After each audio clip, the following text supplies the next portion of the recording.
चलो वो करते हैं, आगे करते हैं। The coil is placed in variable magnetic field B is equal to B naught T square at some point. Induce EMF, induce current, charge flow through the loop from T equal to 0 T equal to T1। ठीक है भाई, coil place किया गया कहाँ पे? Magnetic field B is equal to B naught T square। देखो magnetic field is variable, पहली चीज हो गई, सही है भाई। ओके, ये जो लूप है इसकी रेडियस, एरिया, सही है, एरिया पता है, मैग्नेटिक फील्ड पता है, तो फ्लक्स कितना आएगा बोलो? मैग्नेटिक फील्ड इनटू एरिया, सही है। सारा का सारा अंदर से जा रहा है तो एंगल का कोई चक्कर ही नहीं। ठीक है भाई, फ्लक्स आ गया। फिर क्या है? Find induced EMF. Induced EMF बता दो। माइनस तो सिर्फ किसके लिए होता है? डायरेक्शन के लिए। कितना आ जाएगा बताओ? B naught pi R square common, मतलब बार टी स्क्वायर का डिफरेंशिएशन। आ गया answer? EMF. Induced current, induced current के लिए क्या करेंगे बोलो? रेडियस आर है, रेजिस्टेंस कैपिटल आर है, तो बोलो करंट क्या आ जाएगा? E by R. इसको आर से डिवाइड कर दो, आ जाएगा आंसर, कर लोगे। ठीक है। Charge flow through the loop from t equal to 0 to t equal to t1। Charge कितना फ्लो हुआ है? मैं कहता हूं फॉर्मूला था delta q is equal to delta phi by R. सही है, ये निकालना है, ये पता है, ये निकालने तो आंसर आ जाएगा। ये क्या है? Change in flux. Change in flux मतलब flux final minus flux initial, है ना। Final flux t equal to t1 पे होगा और initial flux t equal to 0 पे होगा। बोलो, ये है फ्लक्स का फॉर्मूला। t इक्वल टू 0 रख दो भाई, तो 0 टाइम पे फ्लक्स आ जाएगा। वो कितना होगा? 0 किलो। बोलो, यहाँ पे फ्लक्स हो गया 0, तो यानी कि इनिशियल फ्लक्स हो गया 0, तो 0 हटाना भाई। फाइनल फ्लक्स क्या होगा? t इक्वल टू t1 तक, तो यहाँ पे टाइम की जगह t1 तक देंगे। सही है। बोलो, final flux divide by R आ जाएगा। फाइनल फ्लक्स बताओ कितना आएगा? b not t1 square pi R square divide by R. हो गया आंसर? मुश्किल है क्या कुछ? बहुत इजी क्वेश्चन है कि नहीं? ठीक है, चलिए ये हमारे पास आ चुका है। अरे अरे हाँ, ये गलती करते भाई हमने। फाइनल फ्लक्स के लिए हमने बोलो t1 स्क्वायर डायरेक्टली लिख दिया, ये गलती हो गई हमारी, है ना। टोटल फ्लक्स निकालने के लिए क्या करना पड़ेगा हमको? इंटीग्रेशन का सहारा लेना पड़ेगा। यस और नो?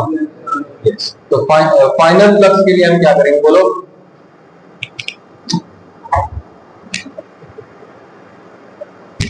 मिस्टेक हो गया हमसे, कोई बात नहीं। तो आई क्या होता है बोलो? I is equal to d Q by D T. D Q by D t मतलब ये rate of flow of charge, तो d Q by D T is equal to this. ये आ गया मेरे पास, सही है ना। अभी इसको डिफरेंशिएट किया था, ये मैं पाया था, उसको आर से डिवाइड करके करंट आया था, तो बोलो करंट का वैल्यू क्या आएगा? D Q by D T is equal to 2 B naught pi R square T divide by R. सही है। ये D Q by D T, D T को इधर मल्टीप्लाई कर दो, कर देंगे, बताना क्या आएगा? डी क्यू बाई इंटीग्रेशन 0 से q, 0 से t1 बाहर t स्क्वायर बाय 2, t की जगह कितना आ जाएगा? 0 से t1 t1 स्क्वायर। सही है।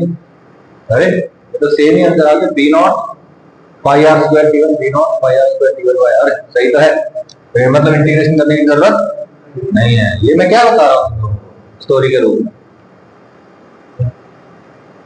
फाइनल फ्लक्स पे डिपेंड करता है बस, चाहे फ्लक्स बीच में वेरिएबल हो चाहे ना हो, क्या करना पड़ेगा आपको? सिर्फ और सिर्फ फाइनल फ्लक्स निकालना पड़ेगा। यार बात ठीक है। Square loop of side A is placed in magnetic field. Find charge flown in the loop is rotated by angle 90 degree, 180 degree, 360 degree. ध्यान से देखो क्या कह रहा है? फ्लक्स कितना पास होगा पहले से निकालो। सही है। स्क्वायर लूप रखा हुआ है, अब इसको घुमा देंगे, घुमा देंगे तो बोलो फ्लक्स चेंज होगा कि नहीं होगा? होगा। बोलो, ये आपके पास एक नोटबुक है मैग्नेटिक फील्ड, अब इसको मैं क्या कर देता हूं? 90 डिग्री घुमा देता हूं, फ्लक्स चेंज हुआ कि नहीं हुआ? अच्छा, ये ऐसे है, अब ऐसे कर दिया, अब बताओ फ्लक्स चेंज हुआ, फ्लक्स का मैग्नीट्यूड चेंज नहीं हुआ, लेकिन इस लूप के लिए फ्लक्स का डायरेक्शन ऑपोजिट हो गया। पहले फ्लक्स इस आदमी के चेहरे से निकल रहा था, अब उल्टा हो गया, तो इस आदमी के चेहरे से मैग्नेटिक लाइन गुजरी है। यस और नो? बोलो फ्लक्स चेंज क्या हो गया? एग्जैक्टली जितना मिलता उसका डबल हो जाएगा, है ना? याद आया? मैंने बताया ना, एग्जैक्टली ऑपोजिट हो गया तो मैग्नीट्यूड डबल कर दो बस, सही है। और अगर 360 डिग्री घुमा देंगे तो फिर फ्लक्स चेंज हो जाएगा 0। सही है भाई? ठीक है, okay. Square root of side is magnetic field यहां रख दिया है। पॉइंट चार्ज फ्लो होंगे, the loop is rotated by angle 90 degree. तो सबसे पहले क्या करेंगे? इनिशियल फ्लक्स निकालेंगे। इनिशियल फ्लक्स कितना है बोलो? एरिया मैग्नेटिक फील्ड, तो ये इनिशियल फ्लक्स आ गया। बोलो, कह रहा है 90 डिग्री घुमा दिया, तो फ्लक्स जब 90 डिग्री घुमा दिया तब कितना हो जाएगा? बोलो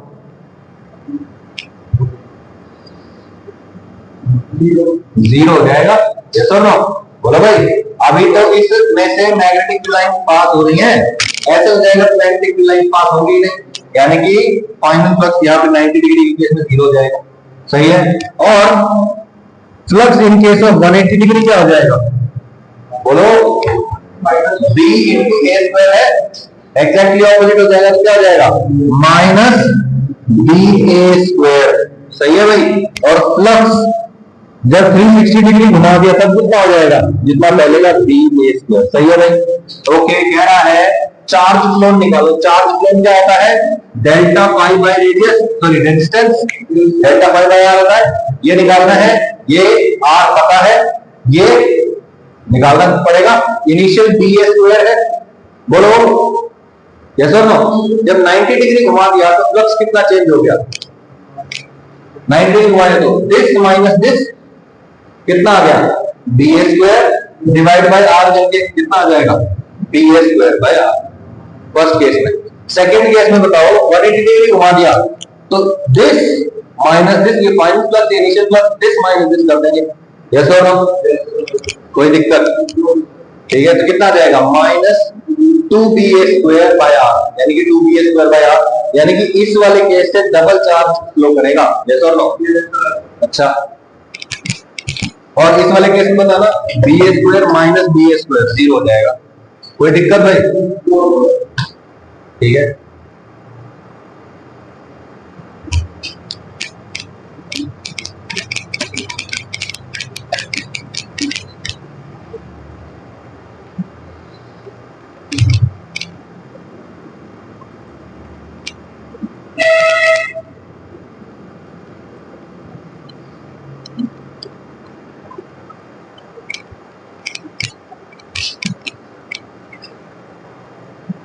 Outer ring has a varying current I is equal to I naught T square. Find EMF and current induced in small loop of radius R1. बहुत ही आसान है। आउटर रिंग में बाहर करंट क्या है? I is equal to I naught T square। ठीक है भाई? देखो ये बाहर वाली रिंग है, रेडियस कितनी है? R2। इसके अंदर करंट जो है वो कैसा है? वेरिएबल। टाइम चेंज होगा, करंट चेंज होगा। करंट चेंज होगा तो बोलो इसके सेंटर पे मैग्नेटिक फील्ड भी चेंज होगा। सही है? इसके मुकाबले ये बहुत ही छोटा है, तो मैं कहूंगा इसने जो सेंटर पे मैग्नेटिक फील्ड बनाया उतना ही मैग्नेटिक फील्ड पूरे के पूरे छोटे लूप में रहेगा। ये तो है ना? तो हम यहाँ पे कितना मैग्नेटिक फील्ड बनेंगे? जितना इसने सेंटर पे बनाया। मैग्नेटिक फील्ड पता चल गया, इसका एरिया पता चल गया, मैग्नेटिक फील्ड एरिया अगर क्या पता चल जाएगा? EM फ्लक्स, और उसको डिफरेंशिएट करके EMF रेजिस्टेंस से डिवाइड करके करंट, तो करंट इंड्यूस निकालना है। सही है भाई? तो बोलो एक I करंट फ्लो कर रहा है, उसके सेंटर पे लूप में I करंट फ्लो कर रहा है, उसके सेंटर पे कितना मैग्नेटिक फील्ड होगा? बोलो mu naught I by 2R which is the radius 2R2। R2 radius है ना इसका। बोलो इसका करंट कितना है? I naught T square. तो बोलो इतना मैग्नेटिक फील्ड है। सही है? अब इसको अगर मैं एरिया से मल्टीप्लाई कर दूं तो क्या आ जाएगा? सही है ना? कितना है भाई? बोलो इनटू R1, क्योंकि एरिया किसका लेना है? किसका एरिया लेना है? सही है? फ्लक्स आ गया। अब इसको डिफरेंशिएट कर दो। डिफरेंशिएट करेंगे, बोलो एक आर सॉरी कटेगा नहीं, सॉरी बोलो mu naught I naught pi R one square two R two का कांस्टेंट बाहर निकल जाएगा, टी स्क्वायर का डिफरेंशिएशन 2t। ये क्या आ जाएगा, mu naught I naught pi R one square by 2r2 T square का 2t, 2 से ये 2 कटेगा। सही है भाई, ये आ गया आपका ईएमएफ। इसको रेजिस्टेंस से डिवाइड कर देंगे इस आर से, तो क्या आ जाएगा आई, यहाँ पे आ जाएगा। सही है, ये आपका आंसर। कोई दिक्कत? Find induced EMF and current in the loop. देखिए भाई बहुत ही आसान क्वेश्चन है। सबसे पहले तो इंड्यूस्ड ईएमएफ निकालना है। इंड्यूस्ड ईएमएफ निकालने के बाद क्या करना है, इंड्यूस्ड करंट निकालना है। इंड्यूस्ड ईएमएफ कैसे निकालेंगे सर, फ्लक्स का रेट ऑफ चेंज निकाल। फ्लक्स के लिए क्या करना पड़ेगा, मैग्नेटिक फील्ड इनटू एरिया। क्या यहाँ पे मैग्नेटिक फील्ड कांस्टेंट नहीं, बोलो वायर से जैसे जैसे दूर जाएंगे मैग्नेटिक फील्ड कम होता चला जाएगा। यस और नो, यानी यहाँ पे वेरिएबल मैग्नेटिक फील्ड है, यानी कि हमें इंटीग्रेशन का सहारा लेकर हमें फ्लक्स निकालना पड़ेगा। यस और नो, तो हम क्या करते हैं, बोलो पुराने वाला मेथड ये हमने किया भी था, ठीक है। बोलो इस वायर से x डिस्टेंस की दूरी पर एक dx चौड़ाई की पट्टी मान ली, ठीक है, स्ट्रिप हमने अज्यूम की है, ठीक है। और यहाँ पे जो मैग्नेटिक फील्ड होगा वो b होगा, जो हमने कांस्टेंट मान लिया, ठीक है भाई। और इस छोटे से स्ट्रिप में से, छोटे से एरिया में से जो फ्लक्स पास कर रहा होगा वो कितना होगा, d फाई। सही है, तो मुझे बताइए d फाई यानी कि छोटा सा फ्लक्स क्या होगा, मैग्नेटिक फील्ड इस जगह का इनटू छोटा सा एरिया dA। यस और नो, कोई दिक्कत? ओके, तो बोलो d phi is equal to, बोलो किसी भी वायर से x डिस्टेंस पर कितना होता है, म्यू नॉट आई बाय 2 पाई x, है ना। इनफाइनाइट वायर से d डिस्टेंस पे म्यू नॉट आई बाय 2 पाई d, x डिस्टेंस तो म्यू नॉट आई बाय 2 पाई x। सही है भाई, तो बोलो कितना आ जाएगा, mu naught I divide by 2 pi x। सही है भाई। और छोटा सा एरिया, छोटे से एरिया को कैसे लिखना है, बोलो इस रेक्टेंगल को dx, तो इसकी चौड़ाई है, उसकी लंबाई कितनी है b, तो कितना लिखेंगे, बोलो यहाँ पे b इंटू dx। सही है भाई। करंट का वैल्यू बताइए,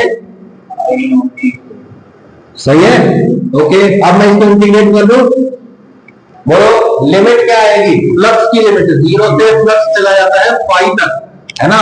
जब x का value, x is the only variable है, यस और नो, तो बोलो x का वैल्यू कहां से स्टार्ट होगा, x का वैल्यू a से स्टार्ट होगा, कहां तक जाएगा, a प्लस एल तक, तो a से लेके कहां तक, a प्लस एल तक। अब आपने एक जरूरी सवाल तो पूछा कि sir t is the variable, भैया for a given moment, for a given moment time is constant. Yes और मैंने जब टाइम t के बराबर है उस टाइम कितना फ्लक्स होगा ये निकालना है, तो टाइम इस केस में क्या हुआ, कांस्टेंट माना जाएगा, इसलिए time is constant, only x is the variable. सही है, किसी गिवन टाइम का फ्लक्स निकालना है, और जब फ्लक्स का वैल्यू आ जाएगा टोटल, किसी t टाइम पे टोटल फ्लक्स आ गया, अब जैसे जैसे टाइम चेंज करेगा वैसे वैसे फ्लक्स निकलेगा, फिर टाइम हम वेरिएबल मानेंगे। यस और नो, ठीक है भाई। तो बोलिए यहाँ पे क्या होगा, a से लेके प्लस एल तक लिमिट लग जाएगी, बोलो इसका इंटीग्रेशन पाई, यहाँ पे क्या आ जाएगा, mu naught I naught T square B by 2 pi, और इंटीग्रेशन में dx ओवर x a से a प्लस एल तक। सही है, इसको यहीं पे लिखो वापस सॉल्व करके, dx बाय x का इंटीग्रेशन बोलिए क्या होता है, log x। क्या होता है भाई, log x, ठीक है भाई। तो इसको लिखेंगे log, सीखा नहीं है, log x, और लिमिट क्या लगेगी, a से a प्लस एल तक, तो बोलो a से a प्लस एल, एक बार x की जगह a प्लस एल लिखेंगे, माइनस log a, बोलो log m minus log n क्या हो जाता है, log m बाय। सही है, तो ये हमारा आंसर आ गया। सही है, ये हो गया हमारा फ्लक्स। अब हमें क्या निकालना है, ईएमएफ। ईएमएफ क्या होता है, d फाई बाय dt, इसका डिफरेंशिएशन करेंगे, सब कुछ बाहर निकल जाएगा, सिर्फ t स्क्वायर बचेगा। तो बोलो क्या करूं, बोलो 2t इंटू सब कांस्टेंट। सही है, तो k इंटू 2t आ जाएगा, कोई दिक्कत भाई, सही है भाई, ओके। और टोटल रेजिस्टेंस कितना है, r, तो बोलो I के लिए क्या करेंगे, E बाय R। सही है, समझ में नहीं आया, बार बार यही चीज कर रहे हैं, क्या इसमें आपको कोई डाउट, दिक्कत, परेशानी कुछ आ गया आंसर, ओके। फिर वही आ गया पुरानी चीज, एक रिंग के एक्सियल पोजीशन पे एक और छोटी सी रिंग रखी हुई है। अब बताना है कि ईएमएफ कितना इंड्यूस होगा। बोलो क्या ये ईएमएफ का क्वेश्चन है या इसलिए मैग्नेटिक फील्ड याद रखने वाला क्वेश्चन है? मैग्नेटिक फील्ड याद रखने वाला क्वेश्चन है।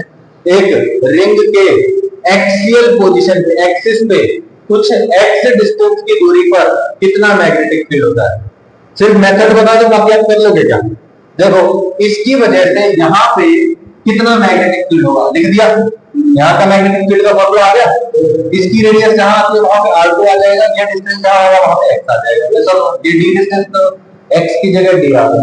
यहाँ का मैग्नेटिक फील्ड पता चल गया, ये बहुत ही छोटा है इसके मुकाबले, तो यहाँ पे ऑलमोस्ट कांस्टेंट मैग्नेटिक फील्ड होगा। यहाँ का मैग्नेटिक फील्ड तो उसका एरिया का नीचे आ जाएगा, फ्लक्स आ जाएगा, उसको डिफरेंशिएट करके ये में आ जाएगा, उसको रेजिस्टेंस से डिवाइड करके। सही है भाई, कोई दिक्कत? फाइंड इंड्यूस्ड ईएमएफ, यहाँ पे करंट दे रखा है I नॉट टी स्क्वायर, तो आई की जगह I नॉट टी स्क्वायर लिखेंगे, 2t आ जाएगा बाद में। कोई दिक्कत हो ना? बहुत सिंपल। ओके, अब आता है जनरेशन ऑफ अल्टरनेटिंग करंट। अब अल्टरनेटिंग करंट जो है वैसे तो अगला चैप्टर है, लेकिन वो जनरेट कैसे होता है वो हम इसी चैप्टर में देखेंगे। मुझे बताइए ईएमएफ इंड्यूस कैसे होता है, ये आपको पता है? ईएमएफ इंडक्शन पता है आपको? ईएमएफ इंडक्शन में तो कोई डाउट नहीं है। ईएमएफ इंडक्शन कैसे होता है? फ्लक्स चेंज करके होता है सर। फ्लक्स कैसे कैसे चेंज हो सकता है सर? मैग्नेटिक फील्ड चेंज करके, या फिर एरिया चेंज करके, या फिर एंगल चेंज करके। तो वो लोग अपने को बार बार एक ही साइकिल प्रोड्यूस करनी है, तो सबसे बढ़िया मेथड क्या है? मैग्नेटिक फील्ड घटाना बढ़ाना नहीं, क्या एरिया को घटाना बढ़ाना नहीं, सिंपली कॉइल को घुमा देना। ठीक है, जैसे जनरेटर होते हैं जो, उसमें क्या होता है कंटिन्यूअसली एक कॉइल होती है, वो घूमती रहती है ऐसे ऐसे ऐसे, है ना? वो घूमती रहती है तो बोला एंगल चेंज होता रहता है, फ्लक्स चेंज होता रहता है, फ्लक्स चेंज होता रहेगा, ईएमएफ चेंज होता रहेगा, करंट चेंज होता रहेगा, बार बार एक ही साइकिल रिपीट हो गया ना, कांस्टेंट स्पीड से घूमता रहेगा तो सेम साइकिल का ईएमएफ और करंट जनरेट हो जाएगा। समझ में नहीं आ रहा? सही है, तो बोलो इलेक्ट्रोमैग्नेटिक इंडक्शन, इसकी बात करते हैं। जनरेशन ऑफ अल्टरनेटिंग करंट, ठीक है भाई। अब यहां देखिए, एक आपके पास कॉइल है, मैग्नेटिक फील्ड B अवेलेबल है, और इसको घुमाया जा रहा है ओमेगा। ओमेगा पता है ना आपको क्या होता है? एंगुलर वेलोसिटी, एंगल कवर करने की वेलोसिटी। सही है, फॉर एग्जांपल ये है, ठीक है, अगर मैं इसको यहां से स्टार्ट कर रहा हूं और मैंने इसको ऐसे घुमाया और 1 सेकंड में ये ऐसे पूरा एक चक्कर लगा दिया इसने, कंप्लीट रिवॉल्यूशन, तो ओमेगा कितना है? 2 पाई रेडियन पर सेकंड। सही है, मतलब 1 सेकंड में 2 पाई एंगल घूम जाती है ये। यस और नो? अगर मैं कहूं कि ये 60 डिग्री घूम जाती है तो उसको क्या बोलेंगे? पाई बाय 3 रेडियन पर सेकंड। सही है, ओके। टी टाइम के बाद ये कितना एंगल घूम चुकी होगी? एंगल को टाइम से मल्टीप्लाई, सॉरी एंगुलर स्पीड को टाइम से मल्टीप्लाई कर देंगे ओमेगा टी करके। यस और नो? ठीक है। अच्छा, अब इसका फ्लक्स लिखना चाहता हूं, फ्लक्स लिख देते हैं इसका। कैसे लिखेंगे? यहाँ का मैग्नेटिक फील्ड, यहाँ का एरिया। सही है, इसका एरिया क्या रहेगा? कांस्टेंट। सही है, नंबर ऑफ टर्न्स कितने हैं इसके? n। कि भाई ये जो वायर है ना, ये कॉइल जो बनाई है, ये n टाइम्स ऐसे लपेट के वायर को तब बनाई गई। ठीक है, तो वो नंबर ऑफ टर्न्स कितने हो गए? n। इस कॉइल का एरिया कितना हो गया? a, और इसकी एंगुलर स्पीड कितनी हो गई? ओमेगा। ठीक है भाई, तो बोलो flux through the coil, flux कितना होगा? यहाँ पे फ्लक्स निकाल लेते हैं। बोलो magnetic field B, area A, number of turns n, तो कितना हो जाएगा? NBA। ठीक है, फ्लक्स होता है magnetic field area number of turns into cos theta, cos theta. अब थीटा कितना होगा? थीटा में कहता हूं angle is equal to omega T, है ना भाई? 1 सेकंड में वो ओमेगा एंगल घूमता है, तो t सेकंड में कितना घूम जाएगा? ओमेगा टी एंगल घूम जाएगा। यस और नो? बोलो cos थीटा से मल्टीप्लाई किया था, ये क्या हो जाएगा? cos omega T, NBA cos omega T. अब मुझे बताओ कि जब ये घूम रहा है तो इसका ईएमएफ जनरेट होगा नहीं होगा? होगा ना? फ्लक्स चेंज हो रहा है तो EMF will be induced, EMF is equal to, इसका डिफरेंशिएट कर दो, है ना? बोलो इसका डिफरेंशिएट करने क्या आता है? D phi by D T. NBA तो यू का यू रहेगा, cos का differentiation sin omega T U का यू, और फिर ओमेगा टी का डिफरेंशिएशन ओमेगा। सही है भाई, तो कितना आ जाएगा? NBA omega sin omega T. तो बोलो ईएमएफ जनरेट हो गया कितना? NBA omega sin omega T. सही है। तो हमने क्या बोल दिया कि ये जो NPA ओमेगा है इसको E नॉट बोल दिया, इसका नाम है E नॉट। कांस्टेंट है ना, नंबर ऑफ टर्न्स कांस्टेंट है, B कांस्टेंट है, E कांस्टेंट है, ओमेगा कांस्टेंट है, बोलो E नॉट हो जाएगा। सही है। तो EMF का वैल्यू क्या जाएगा, NPA omega sin omega t, यानी कि E naught sin omega t। EMF is equal to E naught sin omega t, EMF is equal to E naught sin omega t। सही है भाई। ध्यान से देखो, EMF साइनसॉइडल है कि नहीं है ना, बोलो भाई sin omega t, sin theta का ग्राफ कैसा बनता है, ऐसा बनता है ना। तो बोलो उसको किसी E नॉट से मल्टीप्लाई कर दिया, बोलो जैसे फॉर एग्जांपल यहाँ पे आपके पास sin ओमेगा t का sin थीटा का ग्राफ है, वैसा ना बोलो यहाँ पे मैग्नीट्यूड आता है 1 एंड -1। अब मैंने क्या बोला 2 sin थीटा का या 2 sin ओमेगा t का ग्राफ बनाएंगे तो वो कैसा बन जाएगा, ऐसा ग्राफ बन जाएगा। ऐसे नॉर्मल वैल्यू कितनी हो जाएगी, 2 वैल्यू कितनी हो जाएगी -2। सही ना, कॉमन सेंस। ठीक है। तो बोलो अब sin ओमेगा t को किससे मल्टीप्लाई कर दिया, E नॉट से। तो बोलो इसकी मैक्सिमम वैल्यू कितनी होगी, जब ये पूरा पूरा 1 होगा तब इस पूरे की वैल्यू E नॉट हो जाएगी, और इसकी मिनिमम वैल्यू कितनी हो जाएगी, -1 हो जाएगी, -E नॉट की वैल्यू हो जाएगी, है ना। तो यानी कि जो EMF है उसकी वैल्यू -E नॉट से +E नॉट के बीच में वेरी कर रही है ऐसे। सही है ना। ऐसा ना, तो ये वैल्यू कितना हो जाएगा, E नॉट से लेके -E नॉट के बीच में। बोलो साइनसॉइडल है, अल्टरनेटिंग है EMF, EMF इज अल्टरनेटिंग, तो करंट भी कैसा होएगा, अल्टरनेटिंग होएगा ना। तो बोलो अल्टरनेटिंग बना दिया, इसी को बोलते हैं अल्टरनेटिंग EMF। और इसकी वजह से पैदा होने वाला करंट क्या होगा, अल्टरनेटिंग करंट, अल्टरनेटिंग करंट। सही है भाई, सही है। जनरेटेड EMF इज साइनसॉइडल, ठीक है, विद E मैक्सिमम क्या होगा, E नॉट। जब ये 1 होगा तो E नॉट हो जाएगा, मैक्सिमम हो जाएगा वैल्यू, तो E मैक्स कितना हो जाएगा, NPA ओमेगा हो जाएगा। सही है। इंड्यूस्ड करंट, करंट क्या निकालेंगे, EMF divided by resistance, NPA omega sin omega t divided by resistance. ध्यान से देखो, ये एक और कांस्टेंट है, इसको I नॉट बोल दो, कांस्टेंट है कुछ भी नाम रख दो, तो बोलो क्या बन जाएगा, I is equal to E naught हो जाए, ये R, E not by R को बोल दिया I naught sin omega t। तो बोलो current is also sinusoidal, yes और नो। बोलो भाई करंट भी साइन ग्राफ को फॉलो करता है, समझ में नहीं आया। सही है। Okay, induced current is sinusoidal with maximum current कितना हो जाएगा, बोलो जब ये 1 होगा तो मैक्सिमम करंट I नॉट होगा, I नॉट का value E not by R, E not का value NPA omega by R हो जाएगा, यस और no. I not is equal to NPA omega by R। सही है, where R is the resistance of the connected circuit, connected circuit मतलब उसका resistance R। समझ में नहीं आया, कोई दिक्कत। सही है भाई। Graph of flux and EMF, सही है भाई, ध्यान से देखिए।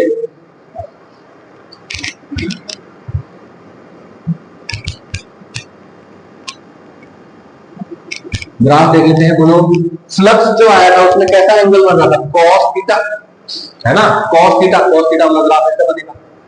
सही है। तो phi is equal to some NPA cos omega t, NPA को बोल दिया phi नॉट। सही है, चलेगा। ओके, EMF निकाला था, क्या आया था, E naught sin omega t, E is equal to क्या आया था भाई, E naught sin omega t। बोलो sin ओमेगा t का ग्राफ बनेगा, मैक्सिमम वैल्यू क्या आएगी, E naught, minimum value minus. सही है भाई। रिपीटिंग है ना, अल्टरनेटिंग है, साइकिल रिपीट हो रही है तो अल्टरनेटिंग EMF, अल्टरनेटिंग करंट बोल देते हैं इसको। समझ में नहीं आया, बोलिए कोई डाउट, परेशानी, दिक्कत, समस्या। Everything is alright, everything is great, everything is fine. Square loop of side L is kept in a uniform magnetic field and rotated with omega find EMF generated as a function of time. Okay, square loop है, side L है, kept in a uniform magnetic field. Square loop side L, area L square, area L square हो जाएगा, magnetic field B है, flux कितना हो जाएगा B into L square. इसको घुमाया जा रहा है ओमेगा से, find EMF generated as a function of time. तो बोलो फ्लक्स क्या होता है, BA cos थीटा। अब बोलो किसी भी t टाइम पे ये कितना एंगल घूम चुका होगा, ओमेगा से घूम रहा है तो ओमेगा t करके क्या आ जाएगा, एंगल आ जाएगा। तो सुनो, ध्यान रहे कि जो थीटा होता है यही क्या होता है, ओमेगा टी। कभी भी ओमेगा टी को देख के घबराना नहीं। सही है। What is omega T, it is basically the angle by which the coil has rotated. सही है, ओके, ये हो गया। ओके, तो बोलो flux is equal to BA cos थीटा, स्टैंडर्ड फार्मूला, थीटा कितना है, ओमेगा टी। सही है भाई, फ्लक्स को डिफरेंशिएट कर दिया d phi by dt। सही है, सिर्फ मैग्नीट्यूड देख रहे हैं, ठीक है, क्या आ जाएगा बोलो, B area L square cos omega T का डिफरेंशिएशन sin ओमेगा टी का डिफरेंशिएशन ओमेगा। सही है भाई, आ गया। ओके, तो बोलो EMF generated as a function of time आ गया। इसको बोल सकते हैं, बोलो बी एल स्क्वायर ओमेगा, इसको बोल दिया मैंने ई नॉट। सही है, तो बोलो E is equal to E naught sine omega. कोई दिक्कत? ऑल राइट, ये क्वेश्चन देखिए क्या हो रहा है यहाँ पे, एक सेमी सर्कुलर लूप दिख रहा है। सर्कुलर लूप नहीं है, कैसा है, सेमी सर्कुलर, और यहां से मैग्नेटिक फील्ड स्टार्ट होता है इधर वाली साइड। इधर मैग्नेटिक फील्ड नहीं है, सिर्फ और सिर्फ इधर मैग्नेटिक फील्ड है। ठीक है, अब ये क्या हो रहा है कि ये कुछ इस तरह से है, ये ऐसे ऐसे सेमी सर्कुलर लूप है, ऐसे रखा हुआ है। अब ये ऐसे करके घूमता है, ऐसे ऐसे घूमता है, तो ये ऐसे ऐसे घूम रहा है, ये कांस्टेंट ओमेगा से। अब आपको बताना है ring rotates with omega and starts at t equal to 0। यहां से स्टार्ट करती है, ओमेगा से घूमती है, ओमेगा कांस्टेंट है। Find EMF generated and draw EMF versus time graph if omega is constant. सही है, दूसरा आएगा एंगुलर एक्सेलरेशन। तो फिलहाल क्या है, एंगुलर एक्सेलरेशन नहीं है, ओमेगा कांस्टेंट, ओमेगा कांस्टेंट। ठीक है भाई, ओके। तो मैं कहता हूं कि आफ्टर सम टाइम टी ये कितना एंगल घूम चुका होगा, थीटा एंगल घूम चुका होगा। तो मैंने यही किया है कि भाई आप after some time T at any time T let the ring has rotated by angle theta. Let T कितना एंगल घूम चुकी है, थीटा एंगल घूम चुकी है। ठीक है भाई, तो बोलो थीटा का वैल्यू क्या होगा, omega T, theta equal to omega T. सही है, एरिया ऑफ दिस सेक्टर, बोलो फ्लक्स कितना होगा इसके अंदर से, फ्लक्स मतलब मैग्नेटिक फील्ड इनटू ये वाला होगा, मैग्नेटिक फील्ड है। बोलो एरिया ऑफ सेक्टर क्या लिखेंगे, 1/2 r square, theta standard formula है। ठीक है भाई, बोलो flux is equal to ba cos 0 degree लिखना पड़ेगा, क्योंकि देखो जब ये ऐसे घूमता है तो बोलो एरिया वेक्टर और मैग्नेटिक फील्ड के बीच का एंगल 0 डिग्री होता है, यस और नो, है ना। तो हमें मैग्नेटिक फील्ड और एरिया के बीच का एंगल देखना होता है। ठीक है, तो बोलो b into area 1/2 r square theta by, तो हो गया ना, 1/2 r स्क्वायर थीटा हो गया भाई। तो फ्लक्स पता चल गया। अब इसको डिफरेंशिएट कर दो, डिफरेंशिएट करें, E is equal to D phi by dt, इसको डिफरेंशिएट करो, b थीटा, एक सेकंड, नहीं सॉरी, b और r स्क्वायर बाय 2 कांस्टेंट है, बाहर निकल जाएगा। थीटा वेरिएबल है, बोलो जैसे जैसे ये ऐसे घूम रहा है तो थीटा का वैल्यू चेंज हो रहा है ना, तो बोलो थीटा अंदर बचेगा, b r स्क्वायर बाय 2 बाहर निकल जाएगा। फिर बोलो थीटा इज वेरिएबल, तो थीटा का differentiation d theta by dt। What is d theta by dt? It is basically omega, yes और नो। ओमेगा मतलब एंगुलर वेलोसिटी, और एंगुलर वेलोसिटी ओमेगा गिवन है आपको। तो बोलो ईएमएफ कितना आ जाएगा, 1/2 b r स्क्वायर ओमेगा। अच्छा मुझे ये बताइए कि जब ये ऐसे घूम रहा है और ये पहले बाहर था, अब ये अंदर घूम रहा है, इसके अंदर फ्लक्स बढ़ रहा है कि घट रहा है, बढ़ रहा है ना। यानी कि ये क्या कोशिश करेगा, अपोज करेगा, उसको घटाने की कोशिश करेगा। मैग्नेटिक फील्ड अंदर जा रहा है, ये बाहर भेजने की कोशिश करेगा, उसके लिए ये ऐसे करंट भेजेगा, ऐसे anti clockwise current will be produce. सही है भाई, ओके। अब मैं कहता हूं कि थोड़ी देर बाद ये ऐसे आ चुका है, कंप्लीटली ये इसके अंदर जा चुका है, अब मैक्सिमम फ्लक्स इसके अंदर से जा रहा है। अब ये और आगे घूमेगा तो क्या होगा बताना, ये कुछ इस तरीके से घूम जाएगा, ये तो। अब बताओ, पहले मैक्सिमम था, जब ये ऐसी पोजीशन में था तो मैक्सिमम फ्लक्स था, अब ये ऐसी पोजीशन में तो फ्लक्स घटने लग गया। अब फ्लक्स घटने लग गया तो ये क्या कोशिश करेगा, वापस बढ़ाने की कोशिश करेगा, है ना। मतलब अंदर जा रहा है, कम हो रहा है तो वापस अंदर भेजने की कोशिश करेगा, तो ऐसे क्लॉकवाइज करंट इसमें पैदा हो जाएगा, ये तो नो। कोई दिक्कत, तो बोलो क्लॉकवाइज करंट पैदा। पहले एंटी क्लॉकवाइज था, बाद में क्लॉकवाइज, यानी कि ईएमएफ की डायरेक्शन चेंज हो रही है, और दैट इज वाई करंट की डायरेक्शन भी चेंज हो रही है। आधे चक्कर के लिए एंटी क्लॉकवाइज करंट और बचे हुए आधे चक्कर के लिए, सही है भाई, ठीक है, ओके। तो बोलिए ईएमएफ इंड्यूस आधी साइकिल के लिए पॉजिटिव करंट, बची हुई आधी साइकिल के लिए नेगेटिव, फिर आधी के लिए positive negative positive negative, change होता रहेगा, यस और कोई दिक्कत। अब अगला पार्ट है कि अगर जो आपका ओमेगा है, जो उसकी घूमने की वेलोसिटी है, एंगुलर वेलोसिटी, वो कांस्टेंट नहीं है, वो क्या हो रही है, चेंज हो रही है। एंड एंगुलर एक्सेलरेशन है अल्फा, तो बोलो ओमेगा क्या होगा, omega not plus alpha T, yes और नो। तो omega is equal to alpha T आ जाएगा। यस और नो? बोलो ईएमएफ कितना आ जाएगा 1/2 आर स्क्वायर ओमेगा बी आया है, B R square by 2 into omega आएगा, ओमेगा की जगह क्या आ जाएगा अल्फा टी। अब बताओ अंदर घुस रहा है तब तो एंटी क्लॉकवाइज करंट, बाहर निकल रहा है तो clockwise, clockwise anti clockwise, clockwise anti clockwise चलता रहेगा। यस और नो? है ना, डायरेक्शन लगातार चेंज होती जाएगी। तो बोलो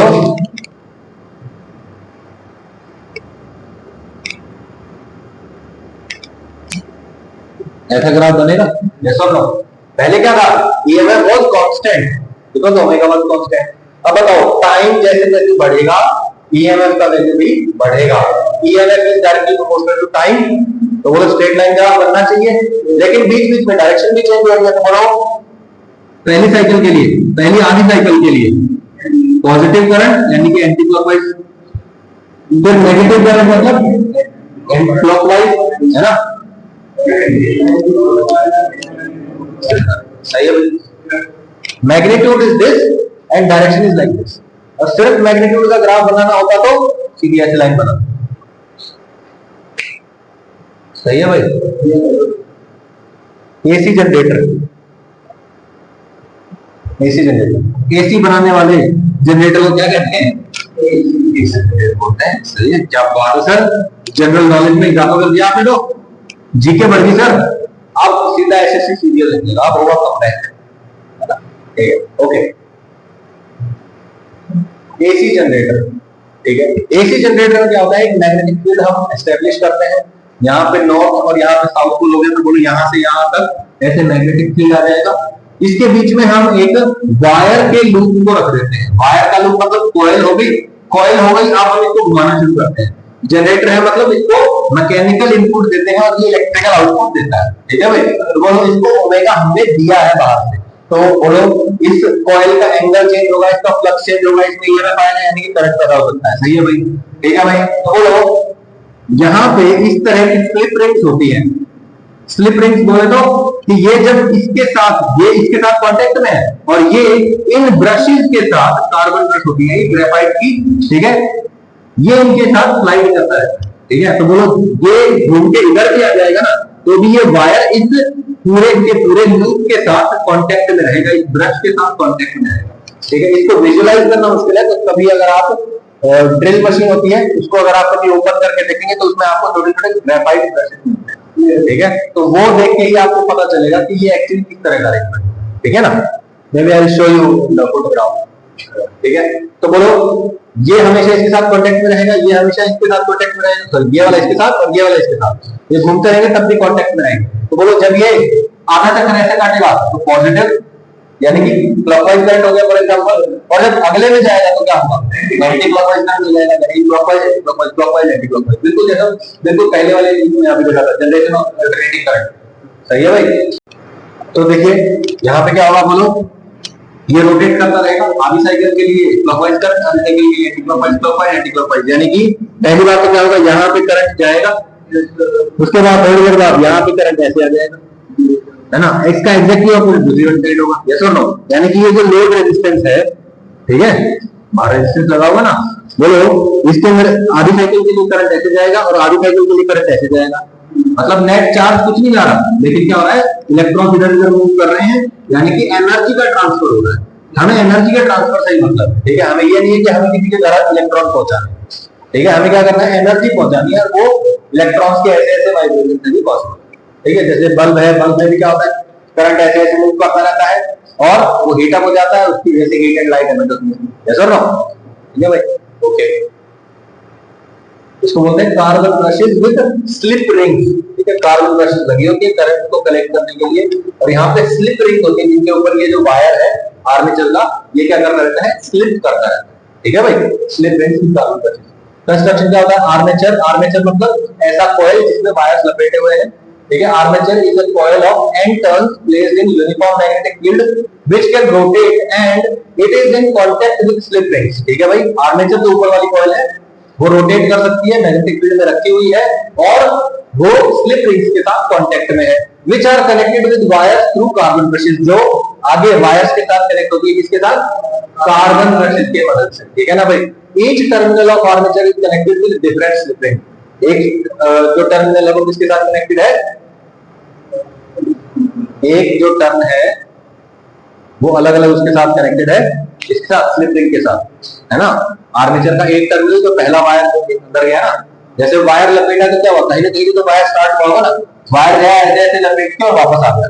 तो इधर वाला टर्मिनल अलग स्लिप रिंग के साथ है, दूसरे वाला टर्मिनल अलग स्लिप रिंग के साथ, ठीक है भाई। Okay, the magnetic field is created by magnets which are generally permanent. Permanent magnet होती है जनरली, लेकिन वो इलेक्ट्रोमैग्नेट भी हो सकती है, ठीक है।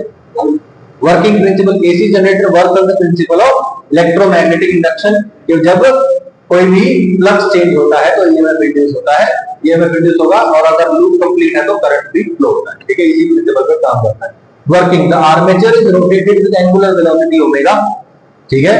Theta is the angle between magnetic field and armature, then theta is equal to omega T. बोलो फ्लक्स कितना हो जाएगा? NBA cos theta, NBA cos omega T हो जाएगा थीटा की जगह, सही है। ईएमएफ कितना आ जाएगा? इसको डिफरेंशिएट कर देंगे, कितना आ जाएगा? NBA sin omega T into omega.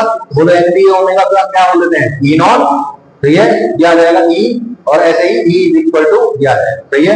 Omega को क्या बोल सकते हैं? 2πf भी बोल सकते हैं, where F is the frequency of rotation. Omega पता नहीं क्या होता है? Omega is equal to angular velocity is equal to 2πf is equal to 2π/t। Clear है बात? ठीक है, वैसे करके आप देख सकते हैं, ठीक है। मोशनल ईएमएफ, अब फैराडे के उसमें एक सेकंड की बात की थी ना कि भाई या तो फ्लक्स का, सॉरी कॉइल का फ्लक्स चेंज हो जाए तो ईएमएफ इंड्यूस होगा। दूसरा बात क्या था कि कोई wire magnetic field line cut कर दे तो भी क्या होगा, उसके अंदर, उस रॉड के अंदर, उस वायर के अंदर ईएमएफ इंड्यूस हो जाएगा। इसको आप ऐसे इमेजिन करेंगे, हमेशा आप खेत में खड़े हो, खेत में फसल लगी हुई है, ठीक है, धान उगे हुए हैं, आपके पास एक तलवार है, ठीक है, आपको क्या करना है? फसल काटनी, ठीक है। फसल कटेगी तो फायदा होगा, फसल नहीं कटेगी तो फायदा नहीं होगा, फसल काम थोड़ी पूरा हुआ हो। जैसे ना ऐसे ही मैग्नेटिक फील्ड और वायर का रिलेशन, ये खड़ी फसल है, ये खड़ी फसल है ना, ये खड़ी फसल फसल नहीं है, ये मैग्नेटिक फील्ड है। और ये जो तलवार है, ये तलवार नहीं है, ये क्या है? वायर, जो मैग्नेटिक फील्ड लाइन को काटने वाला। अब मुझे बताओ कि फसल ऐसे ऐसे खड़ी है, क्या आप ऐसे काटोगे तो फसल कटेगी? भाई फसल खड़ी है, मैंने ये है, मैंने उसको ऐसे काटा तो फसल कटेगी ना? फसल कटेगी? नहीं कटेगी, कटेगी ना, मना कर रहा था, ठीक है। ऐसे काटेंगे तो फसल कटेगी, ऐसे आके ऐसे काटेंगे तो फसल कटेगी, ऐसे एंगल पे काटेंगे तो भी फसल कटेगी। आप बताओ, ऐसे ऐसे करेंगे तो फसल कटेगी, ऐसे ऐसे करेंगे तो फसल कटेगी क्या? नहीं कटेगी ना। क्यों? क्योंकि जो वायर है वो मैग्नेटिक फील्ड लाइन को कट नहीं कर रहा है। जब वायर मैग्नेटिक फील्ड लाइन को कट नहीं करेगा, मैग्नेटिक फील्ड के पैरेलल मूव कर रहा है ना, मैग्नेटिक फील्ड के बेसिकली पैरेलल, ये ऐसी डायरेक्शन में मूव कर रहा है जो कट नहीं कर रहा है, सही है भाई। तब क्या होगा? Magnetic field will not be induced, और अगर कट कर रहा है तो magnetic field will be induced. अब ये यही आएगा आगे चल, ठीक है, ठीक है। Thank you for your time, I will see you in the next class. Okay, अच्छा अभी है बायो की क्लास।